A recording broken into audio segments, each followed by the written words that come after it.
அனைவருக்கும் வணக்கம். இன்னைக்கு குழந்தைகள் தினம், சில்ட்ரன்ஸ் டே.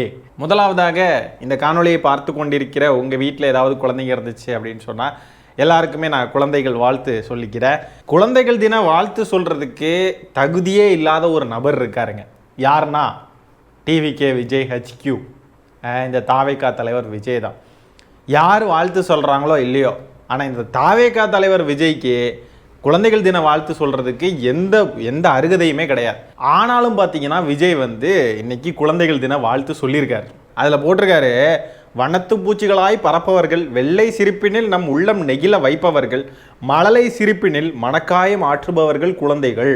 விலை மதிப்பில்லாத நம் செல்வங்களின் உரிமைகளை என்றும் காத்திடுவோம், அவர்களின் உணர்வுகளுக்கு மதிப்பளிப்போம். புரியுதுங்களா? அவர்களின் உணர்வுகளுக்கு மதிப்பளிப்போம். நல்லா கேட்டுக்கோங்க இந்த லைனை. கள்ளம் கபடமற்ற நம் மழலை செல்வங்களின் கனவுகள் யாவும் நனவாக, எல்லையில்லா கற்பனை வானில் சிறகடித்து பறக்க உங்கள் வண்ண புன்னகை என்றும் தொடர வாழ்த்துகிறேன்னு சொல்லி விஜய் அவர்கள் வாழ்த்து தெரிவிச்சிருக்கார். இப்படி விஜய் அவர்கள் எழுதியிருக்கார் இல்லையா, இப்படி பட்டாம்பூச்சிகளாய் பறப்பவர்கள், வெள்ளை சிரிப்பினில் நம் உள்ளம் நெகிழ வைப்பவர்கள், மழலை சிரிப்பினால மனக்காயம் ஆற்றுபவர்கள் குழந்தைகள் அப்படின்லாம் எழுதியிருக்கார் இல்லையா. இந்த லைன்ஸ் எல்லாம் அந்த கரூரில் கூட்ட நெரிசலில் சிக்கி பலியான அந்த குழந்தைகள், அந்த பிஞ்சு குழந்தைகளுக்கு அப்ளை ஆகுமா இந்த லைன்ஸ் எல்லாம்? இன்னைக்கு இந்த குழந்தைகள் தினத்துக்கு உயிரோடு இருந்திருக்க வேண்டிய குழந்தைங்க பலியாயிருக்காங்க. எதுக்காக? ரசிக வெறியில் அந்த குழந்தைங்களுடைய பெற்றோர்களோ அந்த குழந்தையோடைய உறவினர்களையோ விஜயை பார்க்கணுன்ற வெறியில் குழந்தைங்களையும் தூக்கிட்டு போனதின் விளைவு பிஞ்சு குழந்தைங்க இறந்துருக்காங்க.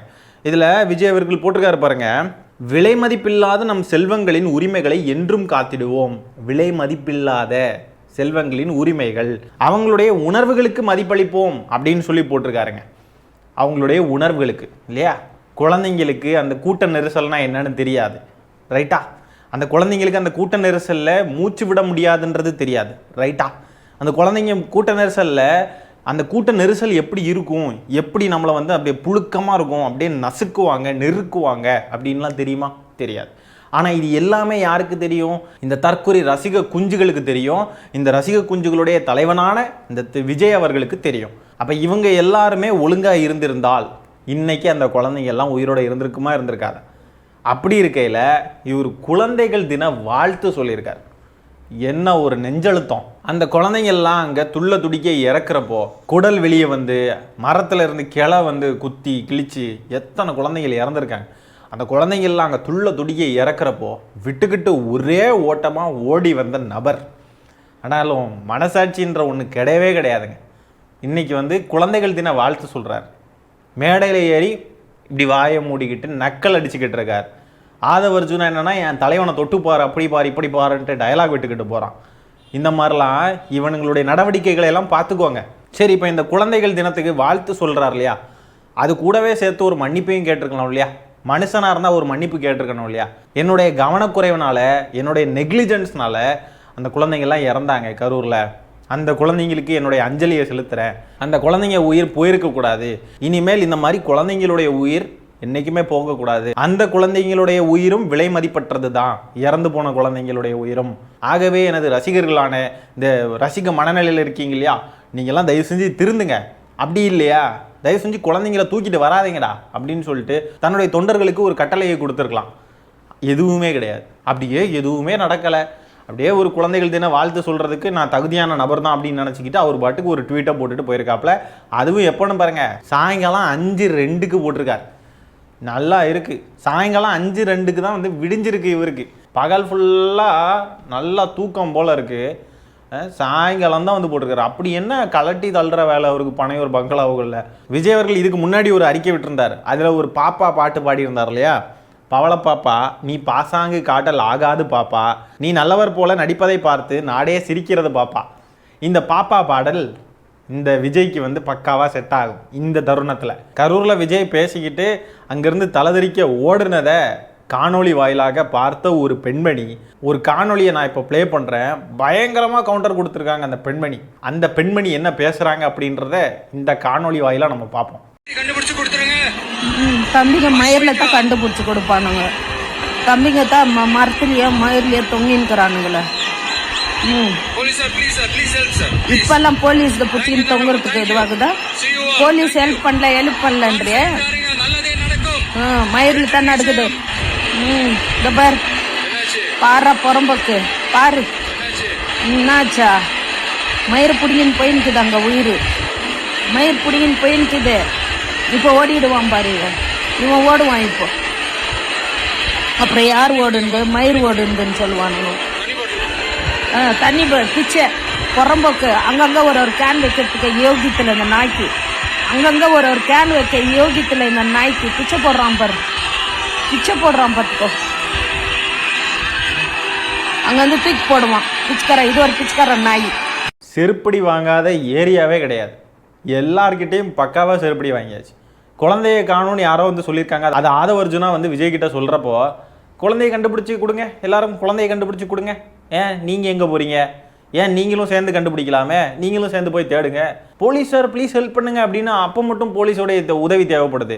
இந்த சம்பவம் நடந்ததுக்கு அப்புறம் வந்து காவல்துறை எங்கள் மேலே அவதூறு பரப்புனாங்க, காவல்துறை எங்களை நசுக்குனாங்க, காவல்துறை எங்களுக்கு அநியாயமான நிபந்தனைகளை விதிச்சாங்க அப்படின்லாம் சொல்லி நாடகம் ஆடிக்கிட்டு அங்கே ஸ்பாட்டில் பாருங்கள் காவல்துறைக்கு நன்றி, போலீஸார் ப்ளீஸ் ஹெல்ப் பண்ணுங்க அப்படின்றது. குழந்தைங்களுடைய உணர்வுகளை மதிக்கிறோம் அது இதுன்னு சொல்லி இப்போ டயலாக் பேசுகிறார் இல்லையா, அந்த அளவுக்கு ஒரு நல்லவர் வல்லவர் அப்படின்னா அந்த இடத்துல என்ன செஞ்சுருக்கணும்? ஒரு குழந்தைய காணும்னு வந்து ஆதவர்ஜுனா சொல்கிறப்போ அதுக்கு பிறகு பேசியிருக்கக்கூடாது, பேசுறதுக்கான ஒரு மனநிலை அங்கே இருந்திருக்கக்கூடாது. ஆனால் பாருங்கள், கான்ஃபிடென்ட்டாக இருங்க, நல்லதே நடக்கும், வெற்றி நிச்சயம் எல்லாம் சொல்லிக்கிட்டு தான் அங்கேருந்து இறங்குறார். அப்போ இந்த ஆள் என்ன மாதிரி நார்சிஸ்டிக்கான ஒரு மனநிலை கொண்ட ஒரு நபர்ன்றதை தெரிஞ்சுக்கோங்க, புரிஞ்சுக்கோங்க. அடுத்ததாக இந்த தாவைக்கான்ற இந்த குழந்தை கட்சியை சேர்ந்த ஒரு குழந்தையான லோயலா மணி சமீபத்தில் என்ன பண்ணியிருக்காருன்னா, ஒரு தனியார் டிவியில் ஒரு நிகழ்ச்சியில் போய் கலந்துக்கிட்டு பங்கமாக செருப்படி வாங்கியிருக்காப்ல. ஐயோ, குழந்தை வந்து செருப்படியெல்லாம் வாங்காது, என்ன சொல்லலாம், பல்பு வாங்கிச்சுன்னு சொல்லலாமா? குழந்தைய ஹர்ட் பண்ணக்கூடாதே. சரி, அந்த குழந்தை பல்பு வாங்கினது, அந்த குழந்தை செருப்படி அது என்னமாங்க, ஏதோ ஒன்று வாங்கியிருக்குங்க அந்த குழந்தை, ஏதோ ஒரு மண்ணு, அந்த மண்ணு வந்து பல்பு வாங்கினதை பார்ப்போம். மண்ணு பல்பு வாங்குமா? இப்ப 2021 சட்டமன்ற பொதுத்தேர்தல், 2021 சட்டமன்ற பொதுத்தேர்தல்ல விஜய் வந்து நாம் தமிழர் கட்சிக்கு ஆதரவு தெரிவிக்கல. அவர் மிதிவண்டி ஓட்டிட்டு போய் திமுக ஆதரவு தெரிவிச்சார். மறக்க மாட்டாங்க நினைக்கிறேன். ஆதரவு தெரிவிச்சார் யார் சொன்னாங்க? ஆதரவு சொன்னாரு, தலைவர் சொன்னாரு. ஆதரவு யாருங்க? ஏங்க அவர் பொதுக்குள்ள சொல்லிருப்பாரு. அந்த கருத்து உண்மையான கருத்து. பொதுக்குள்ள சொன்னாங்க. அவர் ஏதாவது தவறுதலா சொல்லிருப்பாரு. தவறுதலா சொல்லிட்டாரா? அதாவது நான் யாருக்கு ஓட்டு போட்டேன்னு எனக்கு தான் தெரியும். நல்லா வசமா ஒரு முக்கு சந்தலா போய் மாட்டியிருக்காப்புல இந்த குழந்தை லோயலா மணி. அதாவது ஆதவர்ஜுனா சொன்னது அது தெரியாதுங்க. ஆதவர்ஜுனா சொன்னதெல்லாம் ஒரு விஷயமா எடுக்க முடியாதுங்க அப்படின்னு. ஆதவர்ஜுனாவுக்கு அப்போ மரியாதை இல்லையா அந்த கட்சியில்? அப்போ இந்த டயலாக் விட்டதெல்லாம் அப்போ அதெல்லாம் வீணா போச்சா? அப்போ ஆதவர்ஜுனா பேசுனது வந்து வன்மையாக கண்டிக்கத்தக்க ஒரு கருத்து தானே. அப்போ அதை கண்டிச்சிருக்கணும் இல்லையா? அதுக்கு எதிராக ஆதவ மேலே ஏதாவது நடவடிக்கை எடுத்திருக்கணும் இல்லையா? எதுவுமே பண்ணாமல் இருக்குன்னா இது கட்சியாக வேற என்னவுமா? முதல்ல கட்சி தலைவர் வந்து ஏதாவது ஒரு சம்பவத்துக்கெல்லாம் பொறுப்பேற்றாதானே தொண்டர்களும் அது மாதிரி இருப்பாங்க, கட்சி நிர்வாகிகளும் அது மாதிரி இருப்பாங்க. கட்சி தலைவரே எந்த ரெஸ்பான்சிபிலிட்டியும் இல்லை, எனக்கு நான் எந்த தப்பும் செய்யலப்பா, நான் எதுவும் பேசலப்பா, நான் எதுவும் பண்ணலப்பா, எல்லாம் அவங்க மேலே தான் எல்லாம் அப்படின்ட்டு கையை வந்து நீட்டி அடுத்தவங்களை குறை காமிச்சிக்கிட்டு ஓடி போகிற ஒரு நபராக இருக்கிறப்போ இவனுங்கெல்லாம் எப்படி இருப்பானுங்க? இவனுங்களும் அவங்கெல்லாம் பேசலைங்க, அதெல்லாம் வந்து இது இல்லைங்க, இதெல்லாம் இல்லை. பேசியிருக்காருன்னு எல்லாருக்குமே தெரியும் ஆதவர்ஜுனா, ஆனால் பேசவே இல்லைங்க, அதெல்லாம் இல்லைங்க, அதெல்லாம் ஏதோ சொல்கிறாருங்க அவர் பாட்டுக்கு அப்படின்ட்டு நழுவிட்டு ஓட தான் பார்க்குறானுங்க. பேருக்கு ஏற்ற மாதிரியே லயோலா மணி, நல்லா பேருடா. அது என்ன லயோலா? லயோலா காலேஜ் ஓனரா என்ன? கொய்யால மணி. அண்ணா தமிழ்நாட்டுக்கான கொள்கை தலைவர், நீங்க வரவே திமுகவுக்கான கொள்கை தலைவர்னு சுருக்காதீங்க. நம்ம சொல்றோம் கொள்கை தலைவர் தான் எங்களுக்கு, கொள்கை தலைவர் தான் அண்ணா, எங்களுடைய கொள்கை தலைவர் தான். இந்த தற்கொலைக்கு அவங்க கொள்கை தலைவர்களே யாருன்னு தெரியல. தெளிவாக அவங்க தலைவர் வந்து சொல்லியிருக்காரு, கொள்கை தலைவர்னா வந்து தந்தை பெரியார், அண்ணல் அம்பேத்கர், வேலு நாச்சியார், காமராஜர், அப்புறம் அஞ்சலை அம்மாள் அப்படின்னு சொல்லிட்டு அவங்க தலைவர் வந்து தெளிவாக சொல்லிட்டாரு. அண்ணா வந்து கொள்கை தலைவர்னு இப்போ இந்த தற்கொலை தூக்கிக்கிட்டு வருது. அதாவதுங்க கட்சி தொடங்கினப்போ அண்ணாவை பற்றியெல்லாம் எதுவுமே தெரியாது விஜய்க்கு. அப்போ வந்து யாரெல்லாம் கொள்கை தலைவராக வைக்கலாம் அப்படின்றப்போ அப்படியே ஏதாவது பண்ணி தந்தை பெரியாரை வைப்போம், அண்ணல் அம்பேத்கர் 2 பேரையும் அவாய்ட் பண்ண முடியாது ஷுவர். அப்புறம் காமராஜர் அவர்கள் நம்ம எல்லாருக்குமே சின்ன வயசுலேருந்தே தெரிஞ்ச ஒரு பெயர் தான். அவர் வந்துட்டு நல்ல ஆட்சி கொடுத்தார் அப்படின்ற புகழ் பெயர் எல்லாமே காமராஜர் அவர்களுக்கு இருக்குது. அதனால அவரையும் வந்து கொள்கை தலைவராக வச்சிரும் அப்படின்னு வச்சுட்டாங்க. மீதி 2 பேர் இருக்காங்களே, அஞ்சலை அம்மாள் அப்புறம் வந்துட்டு வேலு நாச்சியார், பெண்களையும் கொள்கை தலைவராக வச்சோம் நம்ம காட்டிக்கணும் அப்படின்றதுக்காக எப்படியோ செலக்ட் பண்ணி வச்சுட்டாங்க. அண்ணாவை வந்து மறந்துட்டாங்க. தெரிஞ்சிருந்தால் அண்ணாவை முதலே கொள்கை தலைவராக வச்சுருப்பாங்க. பிறகு தான் வந்து நிறைய ரெக்கமெண்டேஷன் வந்துருக்கும். அண்ணாவும் கொள்கை தலைவராக வச்சிருக்கலாம். உங்களுக்கு அண்ணாவை பற்றி தெரியாது பார்த்தீங்களா? அண்ணா வந்து இந்த மாதிரிலாம் பண்ணாங்க, அண்ணா திமுக ஆரம்பித்தது இப்படிதா அப்படின்ட்டுலாம் வந்து யாராவது சொல்லியிருப்பாங்க. அதை கேட்டுட்டு தான் சே மிஸ் பண்ணிட்டோமோ.